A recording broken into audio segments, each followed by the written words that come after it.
Hey everybody, D-Dog, Dave Raw for Dynamic Rainmakers, doing my nighttime courier run, veterinarian medical run. One of the problems I'm starting to run into is a lot of the labs now have all these last minute samples. Can you wait 9 minutes? Can you wait 10 minutes? Can you wait 20 minutes?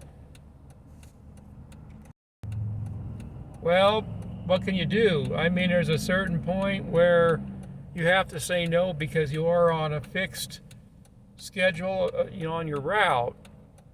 But there's another problem too, is that you want to start getting a good rapport with all these labs and other groups. It shows professionalism that you're willing to wait. The only problem is that sometimes if you give too many of them leeway, it starts cutting into the time where you have to get to places that actually have a pickup in person. That is a problem with one of the places I go to tonight. I actually have to judge. I have a really narrow window. It's a half-hour window. I can get to this one lab because there's a person. It's actually in a kind of like it's in a Walmart. It's a little veterinary clinic in a Walmart, and they're there until 7. I like to get there before 7 because otherwise,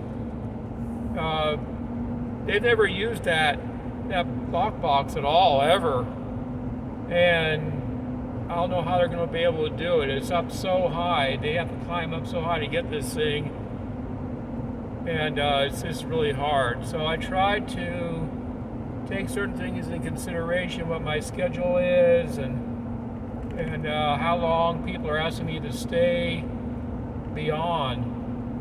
I'm starting to judge that there's certain labs that will have samples and they put them in lock boxes that are easy to get to.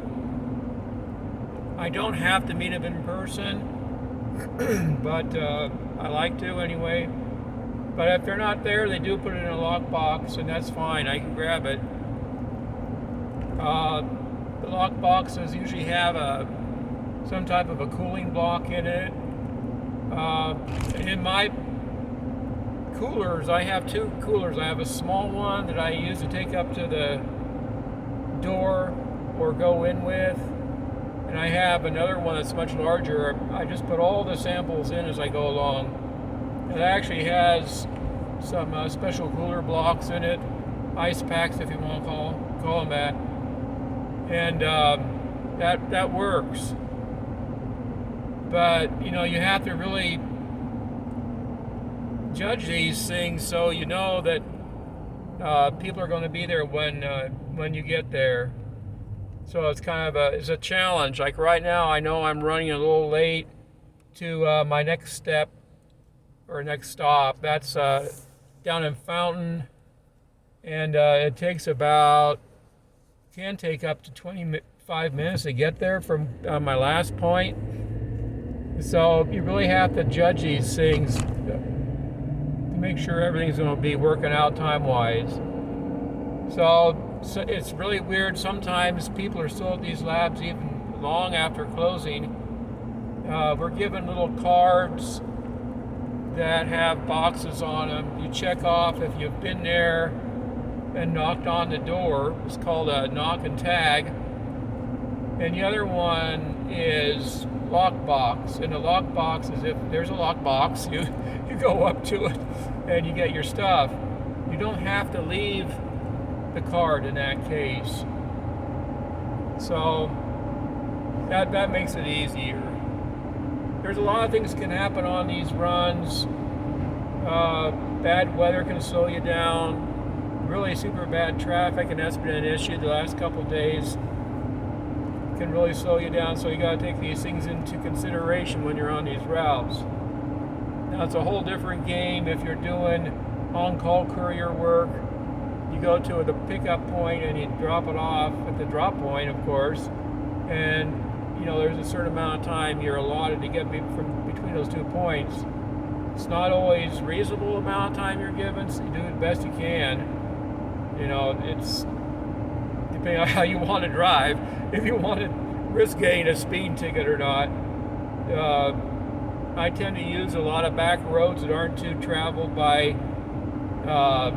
the police monitors, the speed folks. So,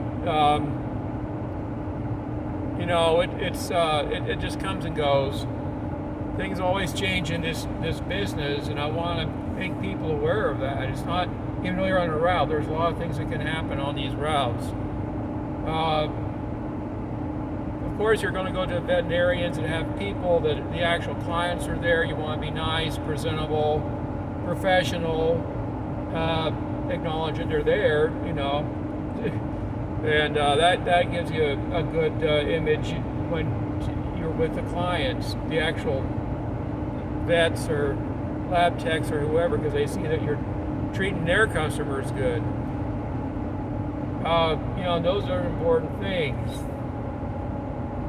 I know that some of the people that are watching this are getting bored, that I'm not giving any more information. There's not really too much information I can give. I've already given a lot out. Things like how to look for these jobs, how to get yourself known. There's other things you can do. Get your TSA clearance. That helps you get onto the airport cargo area, so you can get air cargo, small air cargo shipments. If you're near ports of entry, you know, like waterways and stuff, try to get a TWIC card for that, so you can go into the dock areas and get small shipments, whatever they would be. You know, things like that. So there's a lot of things you can still do beyond just route stuff. Route stuff is boring, let's face it. It's not fun. There's things that can happen to make it interesting, but it's a route. It's the same thing day in, day out. I can't tell you any more than that. It's always the same stops. Well, most always. Sometimes you get on calls. I mean, that's the way it is. I don't know what people will expect. But like I say, it's easy to get into. And it's pretty flexible. So, you know, that's all I can say. I want you guys to feel like you're getting some information. If you want questions answered, drop them in the comments. You know, I can't answer questions unless I see them in the comments. Sometimes I do answer them directly, text back the person. But that's what I have tonight, and I hope you have a good rest of the day. I'll be talking to you later. Bye.